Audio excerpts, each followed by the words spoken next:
수요일의 남자 목요 리포트 김태환 멘토입니다.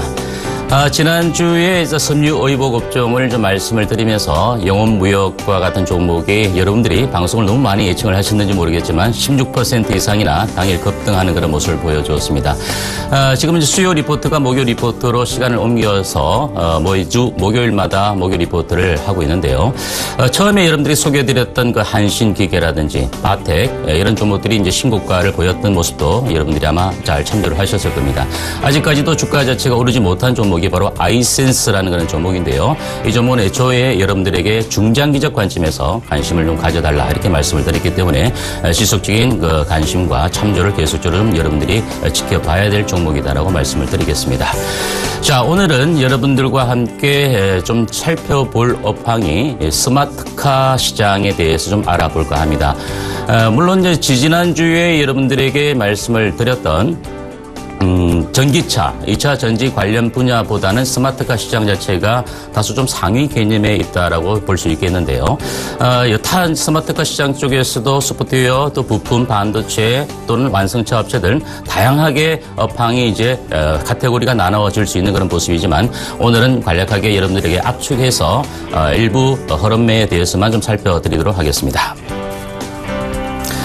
자, 일단 그 차트를 보시면요. 진화하는 스마트카 시장 해서 혁신의 화두다라고 제가 여러분들에게 좀 남겨드렸는데요. 물론 스마트카 시장 자체는 아직까지도 전기차 시장과 더불어서 우리가 좀 피부에 쉽게 와닿지는 않고 있습니다. 하지만 스마트카 하면 우리가 흔히 자동차를 타고 가면서 후방 센스, 또 후방 센스 카메라 또는 이제 전방 센스의 적외선 그 센스 이런 부분들이 실질적으로 우리가 실생활에 좀 현재 사용되고 있는 그런 부분인데 아주 기초적인 그런 부분이라고 볼 수 있겠는데요. 일단 스마트카의 시장 규모 자체를 좀 놓고 보면 2012년도에 1,900억 달러 규모입니다. 그러니까 우리가 원 달러 환율 한 1,160원 정도 기준으로 보면 220조 정도 가량이 될 것 같고요. 2017년도에는 2,740억 달러 규모로 한 40% 정도 성장할 수 있을 것으로 예상이 되고 있습니다. 그러니까 실질적으로 우리가 220조 정도에서 40% 정도 증가를 하니까 320조 정도가 조금 못 미치는 그런 부분이 아니겠는가 이렇게 보여지고요. 물론 2009년도에 유로 달러로 보면 47억 유로 달러의 스마트카 연간 매출이 현재 일어났는데 이 부분은 정보 콘텐츠나 텔레매틱스, 하드웨어, 통신 사업자 등 여러 가지 분야에서 실질적인 스마트카 매출이 일어났지만 향후에 우리가 2018년 정도에 보면은 2009년 대비 거의 10배 이상 증가된 400억 유로까지 스마트카 시장 자체의 성장성도 확대되어질 수 있을 것이다. 이렇게 예상을 해볼 수 있겠습니다. 자, 다음 우리가 스마트카. 우리가 흔히 자동차 내연기관을 가지고 자동차를 탔던 그런 부분들이고 여기서 이제 연비에 대한 우리가 상당히 기대치, 니즈가 증가를 하다 보니까 전기차가 나오게 됐는데요. 일단 스마트카가 단순하게 IT와의 융합이 이루어지지 않고서는 단순한 그냥 자동차일 뿐이다. 이렇게 볼 수 있겠는데 ICT라고 해서 인포메이션 앤 커뮤니케이션 테크놀로지, ICT 이 부분 자체의 대표적인 글로벌 기업이 바로 구글과 애플 이 두 기업을 우리가 빼놓고 볼 수는 없습니다. 구글 같은 경우는 안드로이드 오토라고 해서 무인 자동차의 기술력을 우리 이미 신문지상 언론을 통해서 많이 접했는데요. 70만 마일 무사고 운행까지 이제 성공을 했던 그런 단계가 될 것 같고요. 따라서 향후에 구글 향의 통신과 관련된 인터넷, 카메라, GPS 이런 센서를 탑재해서 계속적으로 무인 자동차 기술력을 점진적으로 발전시켜 나갈 것이다라고 예상을 해볼 수 있겠습니다. 물론 애플 같은 경우도 카플레이 같은 경우 정부비 엔터테인먼트에 좀 중점을 두고서 애플은 주력하고 있는데요. 자사의 iOS에 탑재한 자동차를 개발해서 기존에 했던 모바일과 연결한 방식을 통해서 음성 인식 서비스, 시리라고 하는데요. 우리가 아이폰을 써보신 분들 같은 경우는 시리와 관련해서 음성 인식 같은 부분들이 아직은 우리나라 말이 실질적으로 정확하게 전달되지 못하는 부분도 없지 않아 있지만 향후 이와 같은 음성 인식 서비스까지도 애플은 강화해서 나아갈 것이다. 이렇게 볼 수 있겠습니다. 따라서 결과는 우리가 쉽게 생각해서 스마트카는 IT와의 결합을 이루어내지 않고서는 실제적인 완벽한 스마트카가 되기는 어렵지 않겠는가 이렇게 이해를 하시면 되겠죠. 자, 다음입니다. 앞서 우리가 살펴본 대로 스마트카 시장의 전망을 놓고 보면 2017년도 정도에 아까 말씀드린 대로 274억 달러 정도까지 성장을 계속적으로 해가고 있다. 우리가 피부에 느끼지 못하지만 성장은 점진적으로 우상향 패턴으로 올라가고 있다. 이렇게 보시면 될 것 같고요. 약간 글자가 좀 끼워졌는데요. 자동차 IT 융합 시장 전망 자체를 놓고 봤을 때 실질적으로 이제 한국 시장 자체도 계속적으로 꾸준하게 올라가고는 있지만 아직은 미미합니다. 너무나 미미한 그런 모습이지만 하지만 글로벌 시장 자체는 너무나 빠르게 움직여지고 있는 그런 모습이니까 우리나라 국내 인물 현대차를 비롯해서 IT 대표적인 기업 삼성전자도 스마트카 시장의 완성차, 글로벌 완성차 업체와 합종 연행을 계속적으로 하고 있다는 부분들도 아마 참조를 좀 해주셔야 되지 않겠는가 이렇게 말씀을 드리겠습니다. 자, 그러면 이제 스마트카. 우리가 이 스마트카를 왜 필요를 해야 될 것인가. 스마트카의 핵심적인 기능 3가지가 있습니다. 뭐 많이 좀 적어놨지만, 첫 번째는 안전성적인 그 부분이 되겠죠. 여러 가지 센서를 이용해서 사각지대, 우리가 눈으로 보지 못한 사각지대에 장애물이 만약에 돌출되면 급제동을 하거나 또는 이제 위험을 방지할 수 있는 그 같은 안전적인 그 부분들이 상당히 스마트카의 핵심적인 기능이 아니겠는가 이렇게 보여지고요. 물론 아까 말씀드린 대로 브레이크 같은 경우도 역시 마찬가지 개념이 되겠습니다. 또한 밑에 부분에 차량 내부에 이제 카메라가 운전자의 얼굴을 인식해서 만약에 졸음 운전을 한다거나 이럴 때 차체의 진동을 울려주거나 또는 소리로서 운전자가 위험한 상황을 좀 피할 수 있는 이런 부분들까지도 역시 스마트카의 가장 안전적인 부분에서 핵심적인 요소들이 아니겠는가 이렇게 보여지고요. 다음 두 번째입니다.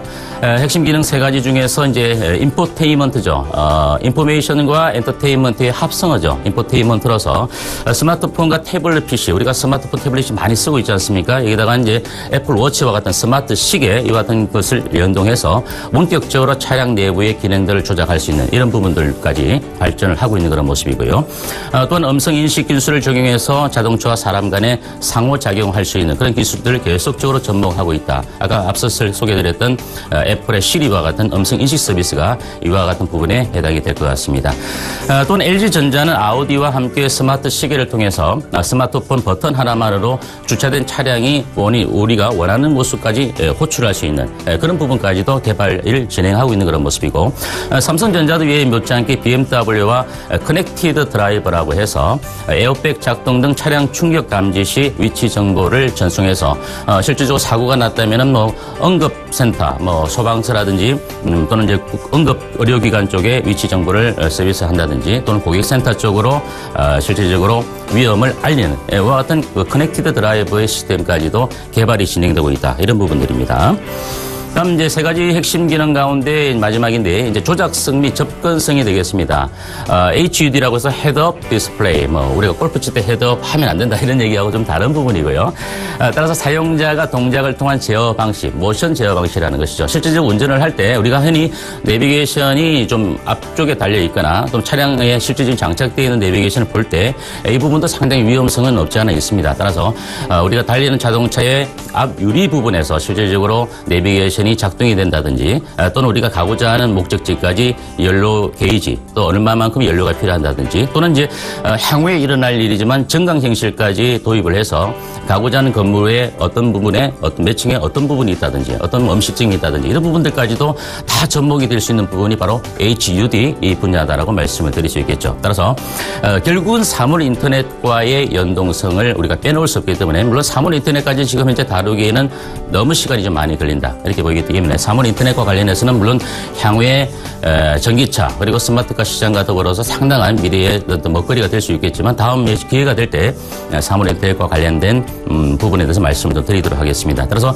정강현실과 향후의 결합 가능성 자체는 아직은 기술력이 좀 미진한데 이 부분은 향후에 머지않은 미래의 정강현실과 같은 부분들이 분명히 접목돼서 스마트카가 실질적인 여러분들에게 안전성 그리고 이제 편의성 조작성 및 접근성까지 이루어진다면 결국은 이용자들이 많이 애용할 수밖에 없는 그런 모습이 아니겠는가 이렇게 예상을 해볼 수 있겠죠.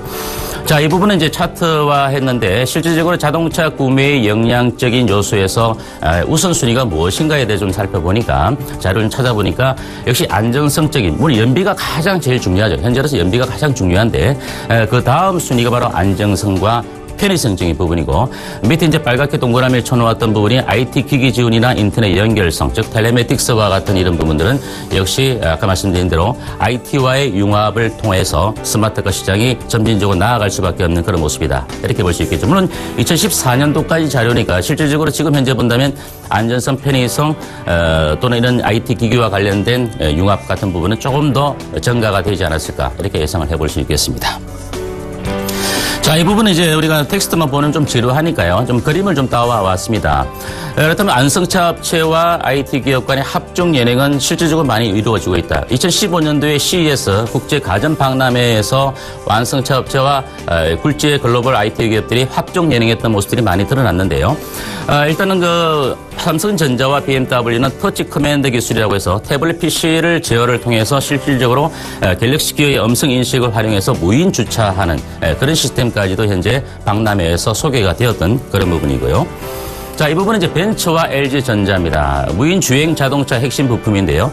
스테레오 카메라를 시스템을 현재 공동으로 개발해서 LG전자가 벤처와 함께 스마트 시장을 대비하고 있다. 이렇게 이해를 하시면 될 것 같습니다. 자, 이 부분은 테슬라 모터스죠. 테슬라 모터스인데 실질적으로 애플과 현재 제휴를 해서 애플 주주총회에서 계속적으로 이제 테슬라를 M&A 하겠다는 얘기들이 현재 계속적으로 나오고 있는 그런 모습입니다. 과연 어느 것이 득이 될지는 모르겠지만 애플 주주총회에서 꾸준히 나오고 있고 서로 논의하고 있지만 과연 어느 쪽에서 가버려야 될 것인가 이런 부분들이 현재 아직 논의 중인 것 같아요. 물론 이렇게 두 회사가 합병을 하게 된다면 상당한 파급 효과를 좀 보이지 않겠는가 이렇게 보여집니다. 자, 이 부분은 이제 마지막으로 LG전자와 아우디가 함께 스마트워치인데요. CES 2015년 무인자동차 전시관까지 차량을 그대로 불러서 무인자동화하면서 왔다. 이런 개념들을 한번 볼 수가 있겠습니다. 자, 이제 이 부분은 이제 현대차와 현대오토론 얘기인데요. 현대차의 블루링크를 통해서 3D 증강현실 헤드업 디스플레이를 우리 국내 기업들도 현재 관심을 가지고 지켜보고 있다. 그리고 이제 그러면 마지막 부분이 되겠는데요. 구글입니다. 구글의 무인 자동차 앞서 계속적으로 무인 자동차 쪽에 강세를 보이고 있는 업체인데 2년 내에 좀 상용화해서 무인 자동차 시장이 개화가 되지 않겠는가 이렇게 보고 있는데요. 과연 구글과 어떤 기업, 물음표를 달아놨던 부분은 어떤 IT 기업이 과연 구글과 합종 연행을 할 것인가 이 부분은 상당히 우리가 향후에도 관심 있게 좀 지켜봐야 될 그런 부분이다. 이렇게 말씀을 드립니다.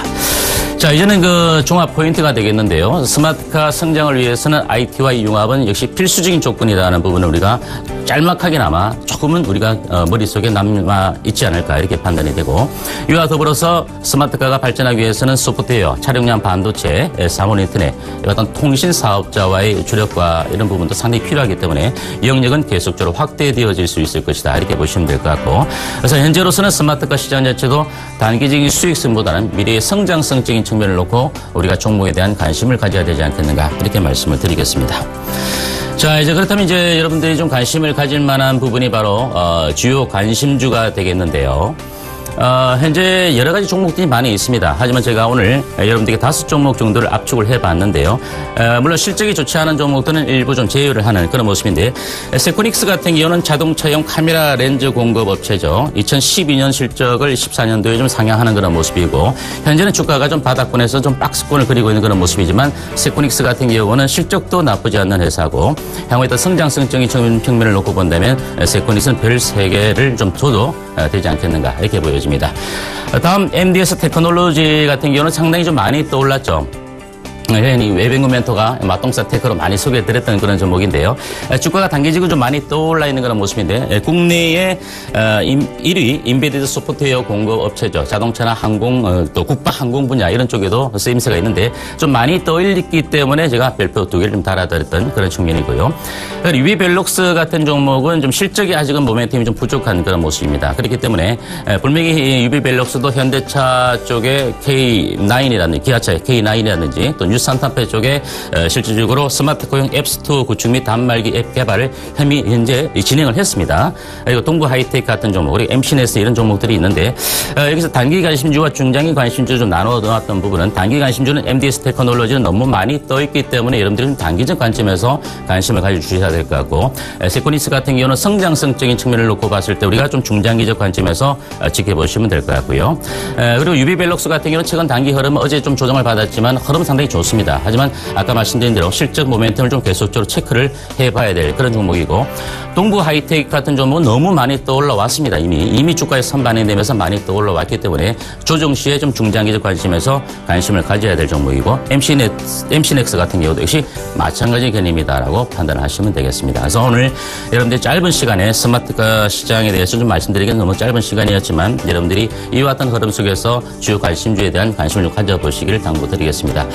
자, 그리고 오늘 제가 오늘과 내일 인터넷 공개 방송, 무료 공개 방송 런칭을 합니다. 그래서 제가 현재 목요일 리포트 나오기 전에 인터넷 공개 방송 창을 띄워놨습니다. 띄워놨기 때문에 여러분들이 지금 들어오셔서 대기를 하셔도 될 것 같습니다. 제가 부지런히 가서 여러분들과 함께 오늘 인터넷 공개 무료 방송을 시도하도록 하겠습니다. 자, 그러면 잠시 후 인터넷 공개 방송을 통해서 다시 찾아뵙도록 하겠습니다. 감사합니다.